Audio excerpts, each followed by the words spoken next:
were missing as a child. What happened? My parents both worked full-time, and we had this neighbor, Ramona, who was like 50-something and would sometimes watch me after school. She wasn't like our regular babysitter or anything, just the nice lady who would let me hang out at her place if my parents were running late from work. Ramona was always super nice to me. She would bake these amazing chocolate chip cookies and let me watch whatever I wanted on TV. She had this huge collection of old movies and would tell me stories about when she was younger. Looking back now, she didn't have any family or other friends that I ever saw. It was just her in that little yellow house with all those ceramic cat figurines everywhere. Anyway, one Friday after school, Ramona was waiting for me instead of my mom, which wasn't that weird. Sometimes my mom would call her if she got stuck at work. But then Ramona was like, "Guess what? We're going on a special trip." And I was so excited because I hardly ever got to go anywhere fun. She told me my parents said it was okay for us to go on a surprise weekend trip to see this amazing butterfly garden in Ohio. She said they wanted it to be a surprise for me and they'd meet us there on Sunday. I remember being confused about why I didn't need to pack anything, but she said she already had everything I would need. So we got in her old blue station wagon and started driving. I remember being super excited at first, but then the drive kept going and going. Ramona kept telling me stories and playing music and giving me snacks so I wasn't bored or anything. But after a few hours, I started asking when we would get there and when I could call my parents. She kept saying stuff like,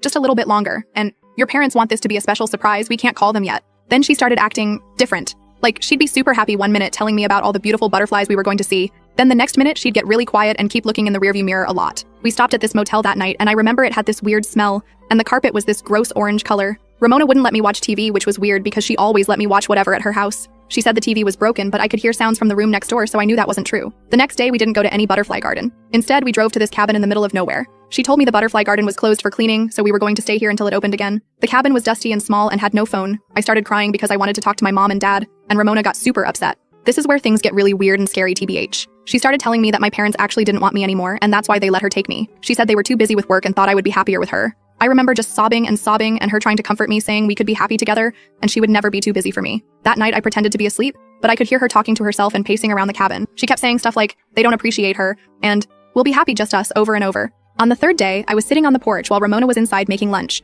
This old man walked by with his dog and waved at me. I waved back and he came closer and asked if I was there with my family. I told him no. I was with Ramona waiting for the butterfly garden to open. I must have looked upset because he asked if I was okay and if I wanted to pet his dog. I went to pet the dog and the man asked more questions about who Ramona was and where my parents were. I told him I hadn't talked to them in days and I really missed them. He got this weird look on his face and said he needed to go but would come back. Like an hour later, there were police cars everywhere.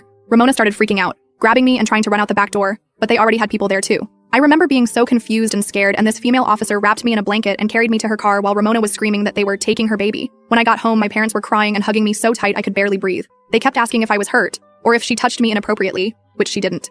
Everyone was treating me super weird and gentle, but from my perspective, I had just gone on a trip that ended badly. I didn't understand why everyone was making such a big deal. But turns out Ramona had been fired from her job the week before she took me, and my parents had never asked her to watch me that day. She had been telling people in town that I was actually her daughter, who had been stolen by my parents. She apparently had lost a daughter about my age years earlier and had convinced herself that I was somehow her child.